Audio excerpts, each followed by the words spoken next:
Snaps good, holds good, kick on the way by Conradi, end over end, and it is good! Kyle Conradi hit a 54-yard field goal, and Iowa State leads at 20-19! Oh my goodness! What's up, everybody? Welcome back to the Iowa State Fan Perspective. As always, brought to you by us at Play the Fight Song College Football Show. Excited to dive into it tonight. We hope you all enjoyed your bye week as Iowa State finally got through a stress-free week, I feel like. I don't know. I mean, I was stressing through some other games just because of the implications it may have had on Iowa State's ranking. We're going to dive all in. A little bit of both. I might have had some money on that, but that's besides the point, Justin. Don't give everybody away my secrets. My name's Jake, as always, joined by my brother Justin, my co-host tonight. We're going to dive into some Texas Tech preview. We finally have game week again this Saturday. Some thoughts on the overall of the season going forward, since we don't have a game to recap, and some other things that we highlight going into the rest of the season as the month of November is upon us, or at least it will be upon us once Saturday gets around here.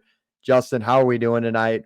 How did we spend our bye week? Did we take away anything else from the rest of the landscape, or did we watch any Big 12 football? What was your bye week consisting of? Yeah, yesterday watched a lot of Big 12 plays. Pretty much most of the football that I watched. Got one more round of golf in this year, but after that got in a lot of Big 12 play. I feel like the landscape's kind of forming. Like, I mean, we still have 5 games left, but you can really kind of tell who's the haves and haves nots in the conference, and then there's just kind of a big group in the middle. But I think teams like Iowa State and BYU, obviously, then you got K-State, and now it's looking like Colorado is up there kind of at the top of the Big 12. And I guess if we drop one this weekend, Texas Tech gets themselves back in that conversation. But it's kind of seeming like it's going to be those top 4 for the rest of the way. I'm glad you said that, because I'll give myself a shameless plug at Play the Fight Song. I do a Big 12 show. Go and check that out at our channel called Somewhere in the Middle. And that's exactly right, Justin. I said that this was a separator for Colorado this weekend, as I wrongfully picked Cincinnati to win this game. But I said, this feels like a separator. The winner of this Cincinnati-Colorado game will go into that like tier 1 of the Big 12. And tier 1 right now, I think you just said it, Iowa State, BYU, Colorado, Kansas State. I don't think there's really anybody else that's necessarily touching that right now. Texas Tech had an opportunity, could have, but they've let a couple of games slip away, which makes this one not seem as big as it could be on Saturday, at least in the national landscape when you're looking at this one. I thought when I said I was sweating through some other games, not because they were my bets, Justin, but because I thought there were some games that really could have helped Iowa State through the bye week. Number one was, I mean, do you root for BYU to lose? I don't know. Not necessarily. They get through that one pretty easily, but I was looking more at like Penn State was getting pushed around in the first half. That would have been big for Iowa State. Our friends across the state, I don't know if we call them friends, our Nebraska Cornhuskers had a shot to put away Ohio State. Do you think that would help? Do you think that would have helped Iowa State in the AP poll, or do we just want Ohio State to keep winning? I would like to say that it would help Iowa State, but I mean, at the end of the day, I don't trust the AP poll. I don't trust the voters. I don't trust any of that or the narrative. And it's not just an Iowa State thing. Look at the AP poll this week. It's a Big 12 thing. It's just, I mean, you can cry wolf, you can cry about it all you want, you can complain, but it is absolutely tilted against the Big 12 in favor of the Big 10 and SEC. So at the end of the day, like, if we don't keep winning, I just don't really think we have anything to worry about, because it's going to be taken out of our hands regardless if we let it slip out of our hands. I agree. At this point, you're more so worried about just winning football games. We covered some AP stuff in our live recap show yesterday on Sunday. If you guys want to go check that out too, and our thoughts on the entire week 9. You said the SEC a little biased. Like, did you see Missouri got in at 25? Just ridiculous.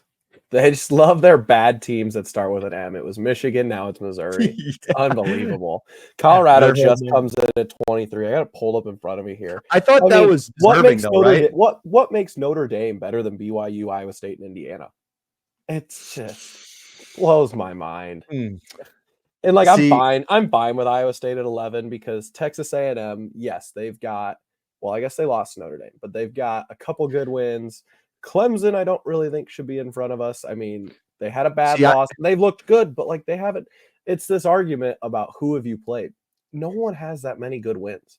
So I understand that maybe Iowa State and BYU's resumes don't look as good as everybody else's, but they're one of the only teams in the country that don't have a loss. And I mean, everyone can say they've got one quality win, but it's one quality win because you're stacking these teams who have losses in the top 10. And I don't know. It's just kind of frustrating.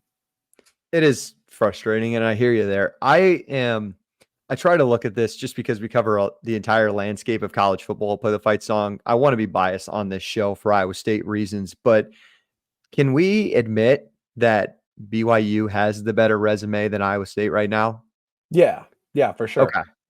I know that some BYU people were upset a couple of weeks ago when Iowa State was still ahead of them, and I was like, I get it. BYU's won some more fluky football games, at least it feels like, just because they want to create more turnovers. But maybe that's just their style of football.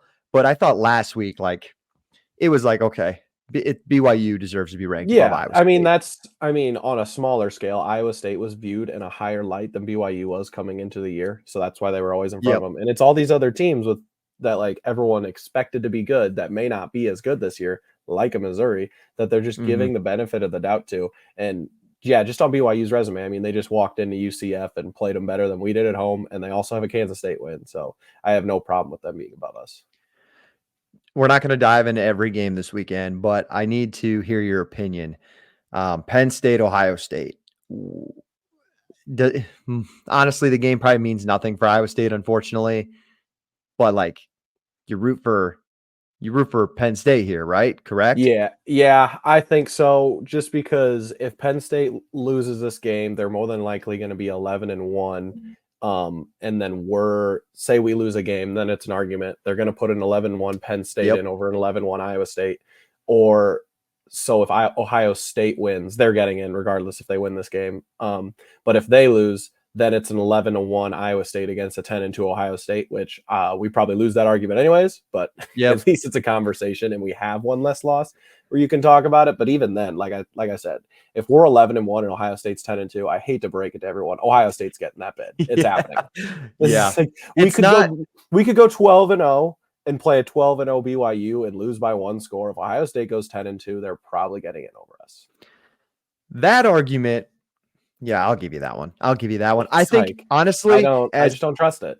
We talked about it last week, Justin. You got to root for, like, you need Notre Dame to lose another one. Like, Notre Dame can't afford to lose another one. Like, right? Like, if we're being serious about teams that are being... sure, yeah. They're definitely one that we can root for to lose. It's, same with Texas A&M. We could really use them losing another one. Or Clemson. Clemson loses one to Miami. That'd be good, too. But, two, LSU and Alabama play next week. That's a big one. Some people think the winner of that's probably going to jump us anyways. So yes. And they think that, one of those teams, if they have 3 losses, they could still get in over a Big 12, at large or whatever. As long as if like BYU and Iowa State were both undefeated or maybe 11-1, maybe I'm too optimistic about the committee. I think they would favor that 11-1 Big 12 team over a 3-loss Alabama. Maybe I'm wrong. Maybe I'm just being too optimistic, but we don't want to stick here all night talking about the AP poll. We have real football games to talk about with an AP poll.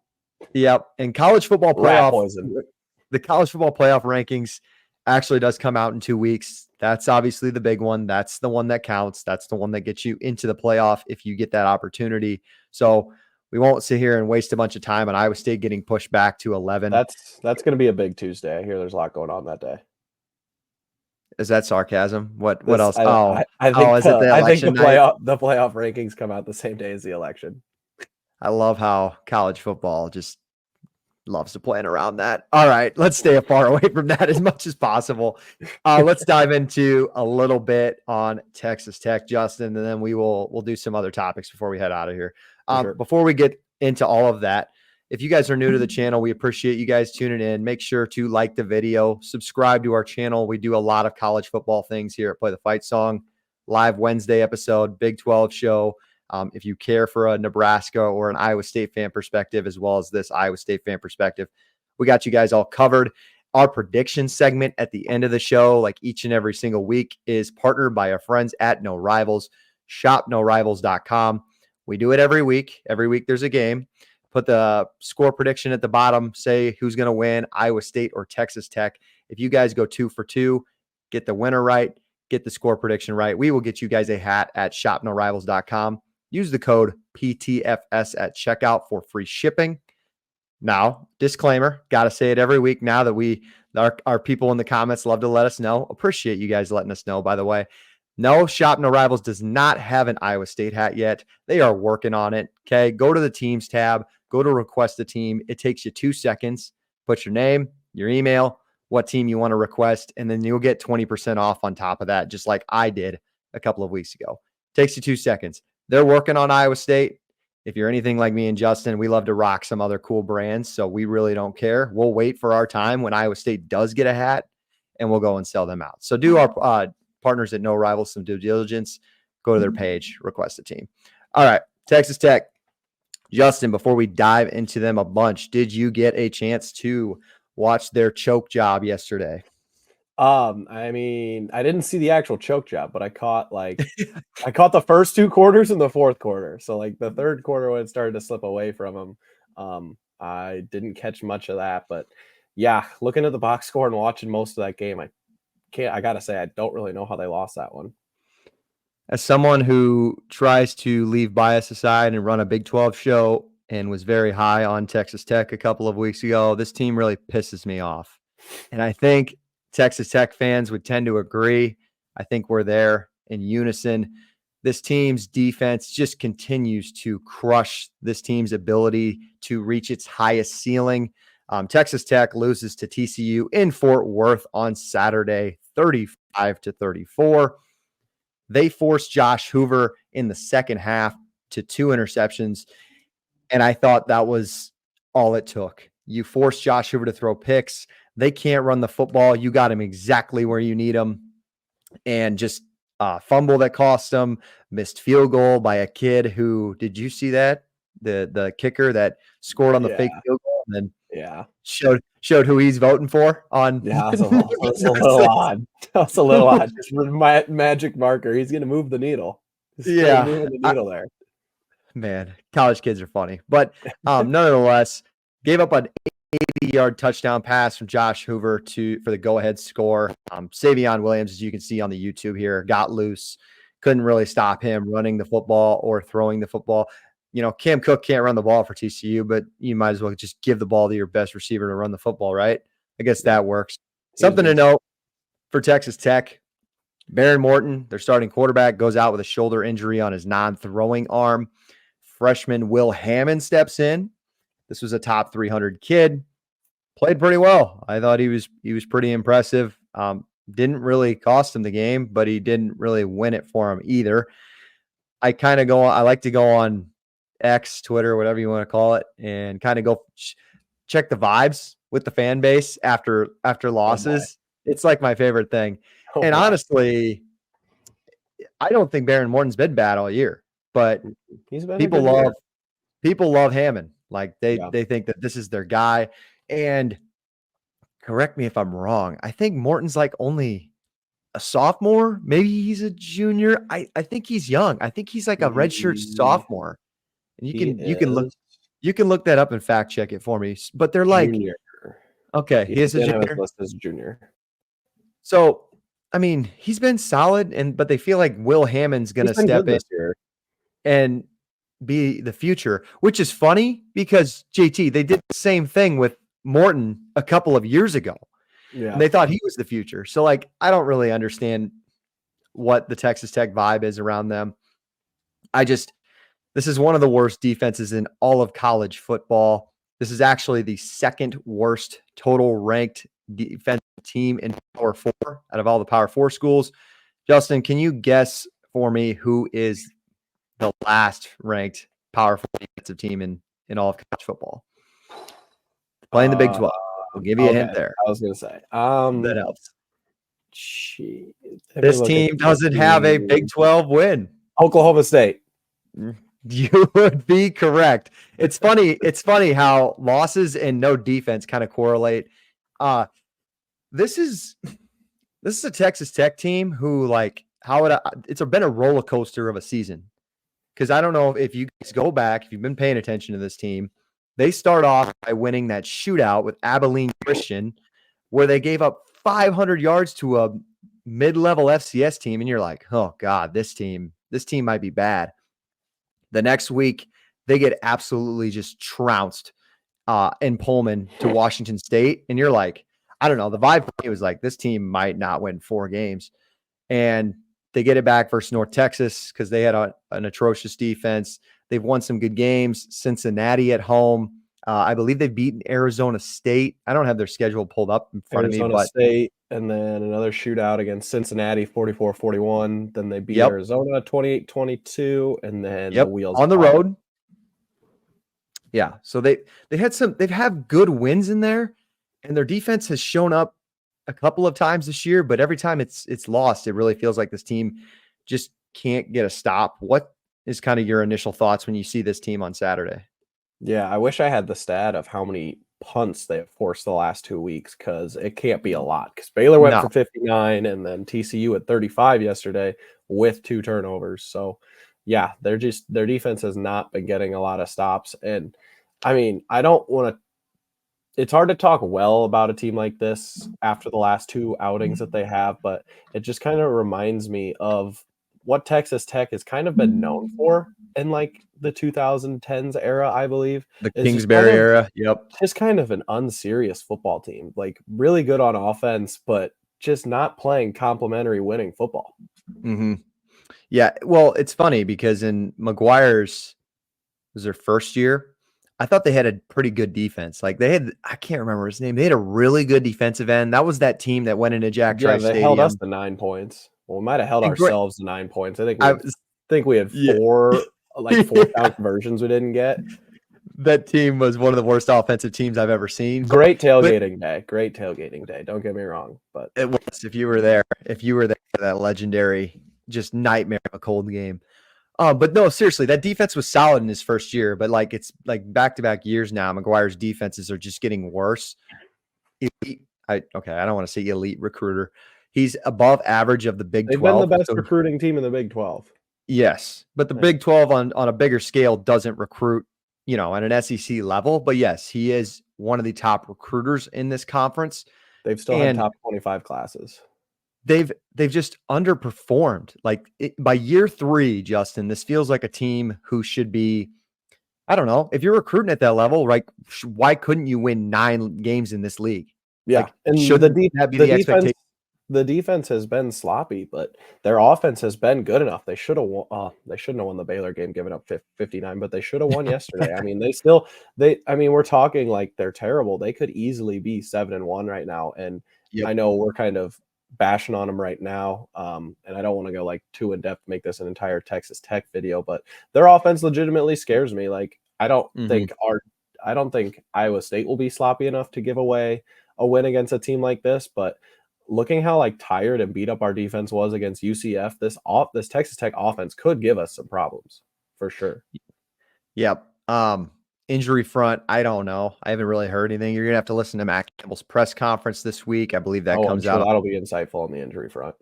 On Tuesday, Caleb Brazina might be one of these only linebackers that you think may come back at some point. I'm not really sure. I'm not really optimistic about the rest of them coming back, but nonetheless, as always, we do cover players to know. If you don't know this name already for Texas Tech, 28, Taj Brooks, the top 3 running back in college football, the best running back in this league. He is better than RJ Harvey.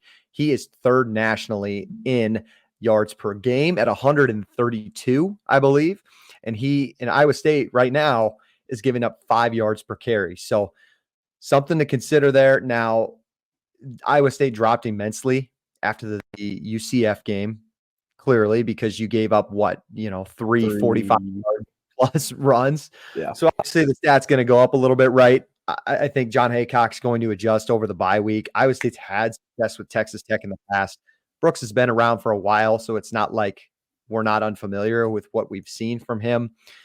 Honestly, for me, the most interesting part of this team is the receiver core. Caleb Douglas, the Florida transfer. He's their best receiver. Josh Kelly, the Washington State transfer. He is a really good receiver too.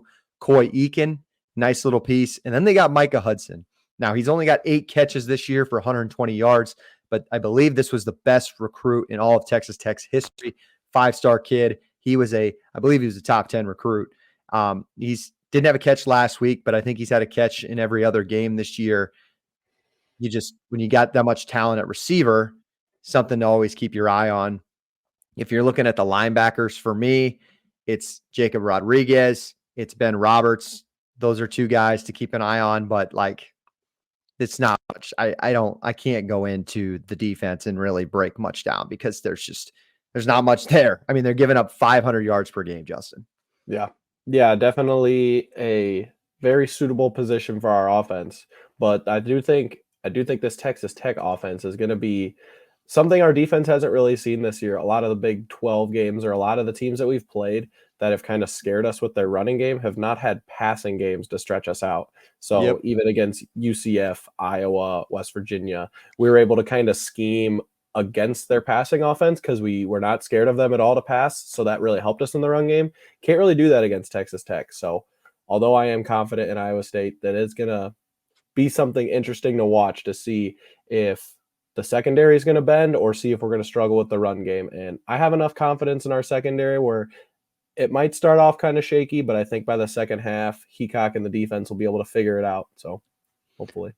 I kind of agree. It's interesting because this team, they don't terrify me, at least matchup wise, like maybe a couple of other teams have so far to this point in the season. Yeah. But talent wise, I mean, this feels like overall, this is the best receiving core Iowa State's seen so far this year. Yeah, for sure. You could argue it's the best running back Iowa State's maybe seen, but I mean, like RJ Harvey and Caleb Johnson are 2 guys that you've already seen so far. So I'm not really concerned about it. Let's kind of get into that, Justin. We have our prediction segment, as always, brought to you by our partners at No Rivals. Shop norivals.com. Use the code PTFS for free shipping. Make sure you guys like the video. Appreciate you guys tuning in once again. Give us a score prediction at the bottom. As always, we cover our keys to the game along with our predictions. So, Justin, you can start off first. Any keys for you for Iowa State to come out with a victory on Saturday? Yeah, I mean, I saw some of your keys and some of mine are the same, so I won't touch much on those, but just a couple guys that I think Iowa State's really going to be leaning on this week that isn't a surprise to anybody is going to be those safeties, Verdone, Freiler, Cooper. I think both in the passing game and in the run game, we're going to need a really strong performance out of those guys. If one of them goes down or if they're kind of struggling, I think that's going to be a big tell on how our defense is going to hold up. But if we get the consistency out of those guys that we typically do with the run support and in the pass defense, I think Iowa State's going to be just fine. I think staying on that point too, I think maybe people hear us talk about Taj Brooks and fans maybe just like get worried in the back of their mind because they just came off of that UCF game where Harvey ran for 196 and Ja'Cory Brown rushed for over 120 or whatever it was. And I just don't think you should be worrying about the similarities between those 2 teams because I think there's differences. Number one, whether Hammond plays on Saturday or Morton plays on Saturday, neither one of them is as elite of a runner as Ja'Cory Brown was. And I guess I don't think Iowa State was really ready for that with those young linebackers. The one thing I would be concerned about is just if this passing attack gets comfortable, if they get comfortable, it's going to be really hard to stop Taj Brooks because you're going to start to play, in your 3-down line, you're going to start to sit 8 back and try to protect the passing game. And then that's when they can get us off guard and get Taj Brooks going. I think that's where I would be concerned, at least defensively. Yeah, one of the big swings that I think Iowa State could make in this game is getting pressure on Hammond, especially being a young guy back there. Yep. I know in the preseason, the D-line and after the Iowa game, the D-line was a big thing that we touched on, but they've been relatively quiet for a lot of the season. And I think that was the biggest difference for us 2 weeks ago against UCF now. Their O-line and their D-line kind of manhandled us. So although they had a really talented running back in Harvey, that was kind of our biggest issue is we couldn't run the ball, and then they were just getting such a big push. Didn't really matter who they had back there. They were just springing free all day. I think we could match up a lot better against them this week on those fronts, but definitely going to need some help from that D-line. Like, if we're going to be a team that's going to play late in November and keep winning, that D-line is going to need to start showing up more. Yeah, I agree. We need more pressure just from those 3, maybe 4 down up front, whatever you bring in. Maybe you put in Singleton and Dom at the same time. I think our defensive ends need to be better, like T.O., Tyler Onyetum, Joey Peterson, Kennard Snyder. Got to be better. Just haven't really seen that pressure in a few weeks. You mentioned Hammond. I hope we see him on Saturday rather than Morton for a couple of reasons. Number one, it's going to be his first ever start. I believe. I would have just guessed if I had to. I believe so, yeah. And if he does start and you do sit back in that 8, you know what it reminds me of, Justin? It reminds me of the BYU game last year when Jake Retzlaff it was like his first or second start. You get like a gunslinger who you're not going to change who you are. Like McGuire recruited this kid to throw the ball. Just because he's new doesn't mean they're going to throw the ball less and rely on Brooks. I mean, they're still going to rely on Taj, but they're still going to want to throw the ball a bunch. And I think for these young quarterbacks in Iowa State who kind of plays more contained rather than just a bunch of pressure, they sit 8 back, and they did it to Garrett Green, who's been around the block for 6 years. And it's just like, hey, you got to sit in the pocket and make these throws. I think I would rather see, obviously, the freshman on Saturday, because I do think Iowa State can create turnovers if we see a young guy out there under center for Texas Tech. Absolutely. So let's switch it to the offensive side for keys to the game. For me, it's on your YouTube here if you're watching. Got to get 26 going. Got to get Carson Hansen going. I'm assuming, it was an ankle injury. I think he could have played against UCF. I think he could have went back in. I'm not really worried about it. Abu Sama stepped up immensely. He played when he went in for Carson, took the yards he could get, and was really efficient there. And we haven't seen Jalen Jackson, bust out a couple of runs in quite some time. I think you get your 3-headed monster going. This team gives up a ton of yards. And honestly, it's going to help out Rocco tremendously.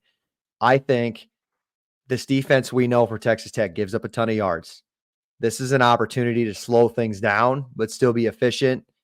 And it starts with the run game, Justin. I think you got to just get the run game more than usual. And last year, remember, we were always like pass first. I'm open to the run game. Don't you think? Like, I have seen enough now to where we can rely on running the football to win games this year. I think we need to. Absolutely.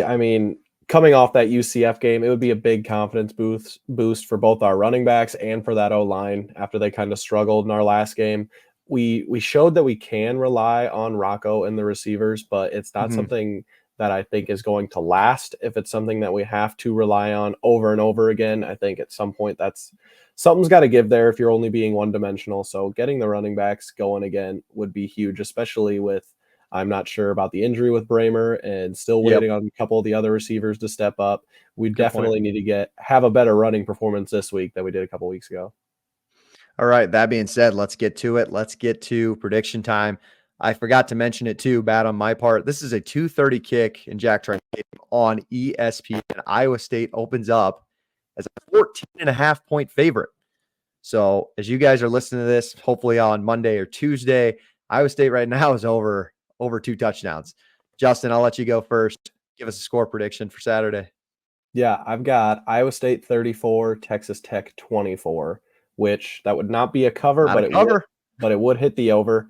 Just coming off that UCF game and kind of just looking how the team was. I know the bye week came at a really good time, but I just want to see the state of the team and kind of the energy that they've got and kind of how they're going to handle this Texas Tech offense before I'm going to go out and say they're going to blow anybody out. I'm still confident in Iowa State. I'm just not really there to say that they're going to go out and win by over 14.5 in a conference game against a team who, like we touched on, is better than what their record is, I think. Yeah, well, I guess I'll go. I think Iowa State gets it done 41-24, and that would be a cover, and that is hitting the over. I'm a little lenient on my prediction because I do think there's a difference between Baron Morton and this Will Hammond. Texas Tech fans seem to be optimistic with this freshman quarterback. That's great. Hate to tell you, TCU has one of the worst defenses in all of college football too. They're in the hundreds. So while I think he's good enough to be efficient in the Big 12, I mean, you know by now Iowa State's defense it's different compared to this league. And honestly, it feasts on young, immature quarterbacks who have to be more patient and are prone to trying to be more gunslinging. So I think if we do see Will Hammond, I have my 41-24 pick. If I had to give you a Baron Morton pick, I'll still go 41, 28, 31 points. I think they score a little more actually with Baron. And I'm interested to see, Justin, if Taj Brooks gets to his 100 yards. I didn't put that in the keys to the game, but he's done it every game so far. Iowa State, RJ Harvey got to 196. Caleb Johnson got to, I think he was in the 150s. Yeah. If I had to over 100 right. in the first half because he only had like 20 in the second half. Yeah. I think there's some, we haven't touched on it much, but I think there is some concern with Taj Brooks. The good news is Texas Tech doesn't have a second option. I mean, it's Taj or nothing. So if he wears himself out, getting a ton of carries in the fourth quarter, so be it. But I'm going to go Iowa State 41, Texas Tech 24. And that is me assuming on Sunday night recording this, Justin, that Will Hammond will be quarterback. You guys let us know in the comments your score prediction. Give us who wins. Give us your score prediction. And as always, go check our partners out over at No Rivals, shopnorivals.com, using the code PTFS. All right, we got a couple more minutes before we finally sign us out. Appreciate you guys tuning in. Again, like the video, subscribe to the channel, helps us grow. We've had an awesome audience the last few weeks, and we really appreciate you guys tuning in and interacting with us each and every single week. You can check us out on YouTube, and we are now on Spotify and Apple Podcasts. So we got you guys audio covered as well if you're into that. Justin, I will let you take the floor because I know you wanted to discuss some topics through the bye week. I'll let you lead the way with the question, and maybe some of our listeners will let us know in the comments. Yeah, I think this would just be a good question for us to revisit, kind of going back to where we were at the beginning of the season. I know this bye week came at a really good time, but perfect time. We've had a lot of injuries this year, and we still have a lot of football left to go. So you never really know how some of that's going to play out. And I'm not so sure magically 1 week off is just going to solve all of those injury issues for us. I'm still really concerned about the Bramer injury and kind of the depth of the linebackers that we're at right now. So I just want to ask you, if this November doesn't go the way we think it's going to, and we finish 10-2, Iowa State's first ever 10-win season, is this season a disappointment in your eyes? Is it I said this the other day. Is it a disappointment? No. Are you going to feel great about it? Also, no. Because if you check out, I was looking the other day because I was thinking the same thing, Justin. If Iowa State goes 10-2, all of the New Year's Six bowls, they are now college football playoff games. And actually the first round games are just considered college football quarterfinal games. Mm-hmm. So I was like, well, say it happens and Iowa State's just playing in a bowl game. Like, what are you playing for? Like, what can you actually, like, I know bowl games don't mean the same anymore, but like maybe there's, the Fiesta Bowl was cool a couple of years ago. It wasn't a college football playoff, but that's still really cool. New Year's Six Bowl. So I was like, okay, what's the best option? Oh boy, is it grim. It is grim. Cheez-It Bowl again, the Alamo Bowl, which, fun fact, here's even worse. If Iowa State does go 10-2, they could play Arizona State, who's like, if they go 8-4, because you can play any of the old Pac-12 schools in the so you could have a Big 12 matchup, or maybe Big 10, whatever it looks like. So that's also something that's not very fun. And yeah, I think that kind of ruins the specialty of the season. But I mean, I'm not going to be disappointed with 10 wins. I'm just straight up, it's not. November, these games in November, I mean, these are still the toughest opponents Iowa State has seen the rest of the way. I mean, guys, let's keep in mind, we've played UCF, who's bottom 12 teams in college, or in the Big 12. Like, there's 12, 13, 14. They're somewhere in that mix, right? You've played West Virginia, Okay, fine. I mean, they're probably what, 8 or 9? They're in the middle of the pack. You've played Baylor again. They're probably 9, 10. Like we just said it, Justin. Who's in our top 4? Iowa State, BYU, Colorado, K-State. We don't get any of those teams until Kansas State at the end, so it's only going to get tougher until the end of the year. Yeah. So long story short, no, I don't think people are going to disagree with me, and that's fine. I just in my 26 years of being a fan, I don't like it was in my wildest dreams 5 years ago to picture Iowa State winning 10 football games in a regular season. Yeah. And I mean, we've already matched the amount of wins this year as we did last year. So, correct. I mean, if we still get to 10 wins, we win 3 more games, we go 3-2 in November. That's still such a big improvement from where we've been. And I just like kind of, it feels like we're like a more of like a grim way of looking at it. But all I'm saying is like a lot of people don't really expect Iowa State to win out. And if they do, they don't really seem to be taking them seriously. Still doubting. The season is still in our hands. And I feel like that is the way we need to be looking at it. And I know that's the way the team is still looking at it, is one game at a time. Iowa State still controls their destiny and has ultimately the entire season still in their hands, which I think is very doable if you look at it game by game. Yep. I feel better about Iowa State's schedule the rest of the way after this weekend because I'm out on Texas Tech's defense. I'm out on Cincinnati's defense. You give them both at home. Kansas is a tough game. That's a tricky game. They're getting better. They're getting better. But guess what? This team can't win a one possession game to save their damn lives. If I'm a Kansas fan, oh man, I almost feel like sympathy for you. Not really, but we've been there. It's exactly. We have been there. So that's why I don't feel that sympathetic. Just brutal to watch them just blow game after game, week after week. But that exactly their point. They're playing better. Going to give Iowa State a fight. Utah is one of their offense is worse than Iowa. There you go. I said it. Their offense is worse than Iowa, and their offense is worse than Iowa's last year. It's one of the most abysmal products I've ever seen put on a field. Makes me want to vomit. And then sets up for a Kansas State game, which could be an absolute all-timer. Could be game day. Could be a great one. But like you said, Justin, you got to win one at a time. Let's go to your last question then before we close this out. Yep. Okay. You want me to go ahead on that? Yeah. Okay. You can. Just because we've talked about it and we touched on it in the polls earlier, where it seems like there's a lot of doubt around this team right now. And I just want to ask you, where do you think this Iowa State team ranks nationally? Because it's kind of hard to judge just based off wins and losses. But say we were to play any of those top 10 teams, do you think Iowa State is a top 10 team right now? And do you think they have a chance to actually make some noise if they do go through the rest of this November?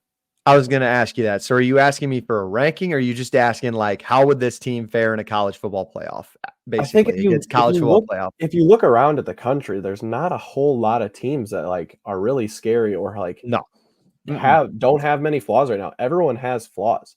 And I mean, I personally think this Iowa State team can compete with almost any team in the country. I know you talk to some haters out there and it's like, oh, Iowa State, they play like a Georgia or something. It's going to be a massacre. Their line would probably be a problem for us, but so was Texas. So was Texas's last year. Well, Texas had 2 D linemen who were like top 2 round picks in the draft, and Iowa State couldn't run the ball for anything. I think they finished the game with negative rushing yards, and they were still within 1 score against that team. And this Iowa State team this year is way better than that. Did you hear? You know what the hypothetical line is for the power ratings if Iowa State played Alabama? Just a team. No. Do you know what it is on a neutral field? No, I would guess Bama by 3. That's exactly right. Alabama would be only favored by 3 points. Now, Alabama right now, to my opinion, is not a college football playoff team. That's besides the point. If you're looking at I saw some College Game Day had a projection of like Iowa State they got the bye because they won the Big 12, and they would play the winner of Penn State and Boise State. I love that matchup for Iowa State. Love them both. Penn State, to me, right now, doesn't scare me offensively. I think Iowa State would really struggle to score like Texas last year, but it's not going to be a blowout. I think Iowa State fans right now are like, okay, if we did get in the playoff, we're not going to get like TCU embarrassed, right? I think that's what everybody's concern is. And that's what I'm saying. I don't think that's wrong in saying that. I think this Iowa State team is legitimately that good. I don't think they're going to go in there and win it, but I think they can compete with any team in the country. Penn State, I would like to see. The way I've seen Ohio State's offensive line right now with their injury to their left tackle, feel kind of comfortable there. I think Iowa State could maybe slow it down. Don't want to see Georgia. Don't want to see Texas. I don't want to see Oregon. I think those teams are really fast. Ask Cole Kublik, big SEC guy. He's the smartest mind in college football. That's my personal opinion. I love listening to him every single week. He's been studying Iowa State the last couple of weeks because Iowa State could be a playoff game who he might have to cover if they're playing an SEC school. And he says, I really like Iowa State. They can make a deep run, or they can make a run where like you don't see it coming. I like the way they run the football, use their tight ends, but the speed scares me. Like the lack of speed scares me. And I wholeheartedly agree, especially with these young linebackers. Like it's evident. It is evident. And Justin, you touched on it. Defensive line needs to pick up the slack because I don't think we're getting those linebackers back. I really don't. I don't think we're getting Bacon, McLaughlin. I don't think we're getting any of them back. And our safeties have picked up the slack. It's time for Big Dom Orange, JR. Honestly, our defensive ends, like I'm calling out defensive ends to be better. I think they got to pick it up if this team really wants to make the noise. Yeah. We're getting ahead of ourselves now, but I'm glad we can have this conversation setting up for what's going to be the biggest November in Iowa State football history. And it's going to be a lot of fun. I mean, I hope this is the Iowa State fan perspective. I hope all the fans out there are as pumped as we are, and then we go out there and enjoy it. I mean, I had someone say to me the other day, act like you've been there before. Well, we haven't been there before. So sorry.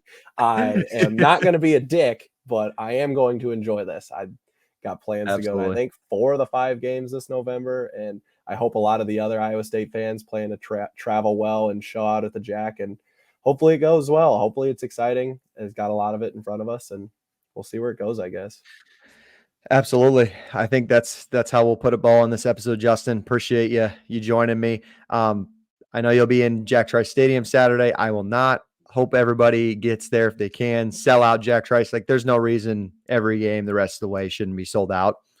Calling out some fans there. We got to do our part. Hopefully I can get back to a game or two. We've held up well. The Baylor and the UCF game were really good. I think we just got to keep that energy. Absolutely.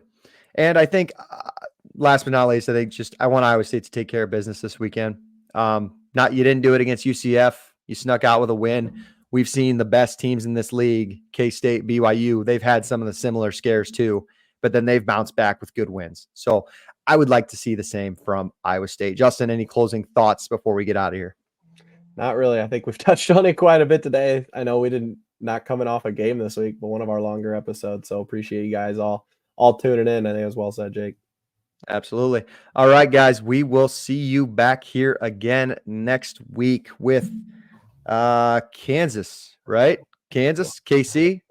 Yes, sir. The Kansas City Cyclones travel down to meet the Jayhawks in a week. We will meet you guys back there. We will cover the Texas Tech game like we do each and every single week. Justin will give us his perspective from at the stadium.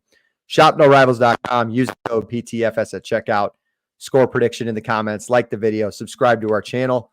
We will see you guys next week. Tune into our live episode at Play the Fight Song each and every single Wednesday. My name is Jake. That is Justin. Thank you once again for tuning in. And as always, how I send us out, go Cyclones.